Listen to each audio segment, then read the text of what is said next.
ለመሆኑ ሰው ሲሞት ምን ይሰማው? አስፈሪ ነው ሰላማዊ? ሳይ ስለዚህ ምላሽ አግኝቻለሁ ይላል። ሞት ድንገተኛ መጥፊያ ሳይሆን አይምሮአችን ለረጅም ጉዞ ራሱን የሚያዘጋጅ መንገድ ነው ይለናል። ዶክተሮች አክቲቭ ዳይንግ ወይም የሞት ዋዜማ የሚሉትን ደረጃ ባጠኑበት በመጀመሪያ ሰውነት ረሃብና ጥምን ይረሳል።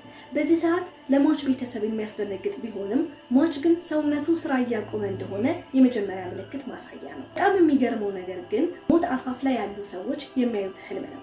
72% የሚሆኑት ቀደም ብሎ የሞቱ ዘመዶቻቸውን በህልማቸው ያያሉ። 59% የሚሆኑት ደግሞ ለረጅም ጉዞ ሻንጣ እያዘጋጁ በህልማቸው ሊያዩ ይችላል። በስራውን ሲያቆም ሁሉም ነገር ያበቃ ይመስላል።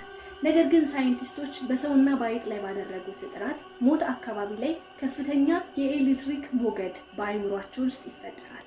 ይህም ሰውየው ያለፈ ህይወቱን በአንድ ጊዜ መልሶ ሊያይ ይችላል ማለት ነው። እንግዲህ ሟቾች ብርሃን ይታየኛል የሚሉት አይምሯቸው ለመጨረሻ ጊዜ አቅሙን አሟጦ የፈጠረው የብርሃን እርጭት ሊሆን ይችላል። ሌላኛው ዴዝ ራትል የሚባለው ነው። ይህ ሟች የሚከረክር ድምፅ የሚያሰማበት ሰዓት ነው። በዚህ ሰዓት የሟች ቤተሰብ ሟች እየተሰቃየ ወይም ሲቃ እያሰማን ሊመስላቸው ይችላል።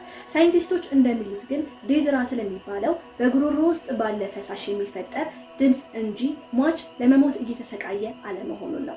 በዚህ ሰዓት እንደውም በበርካታ መንፈሶች ውስጥ እንዳለ ሳይንቲስቶች ይናገራሉ። እንግዲህ በአጭሩ ሞት ለሚመለከተው ሰው አስፈሪ ቢመስልም ነገር ግን ለሚሞት አይምሮውን በሰላም የሚሸኝበት ታላቅ ጥበብ ነው ይላል ሳይንቲስቱ። እናንተ ስለ ሞት ያላችሁን አመለካከት እንዴት አያችሁት? በኮሜንት ላይ አሳውቁኝ። ቪዲዮ ከተመቻችሁ ላይክ ማድረጋችሁን እንዳትረሱ።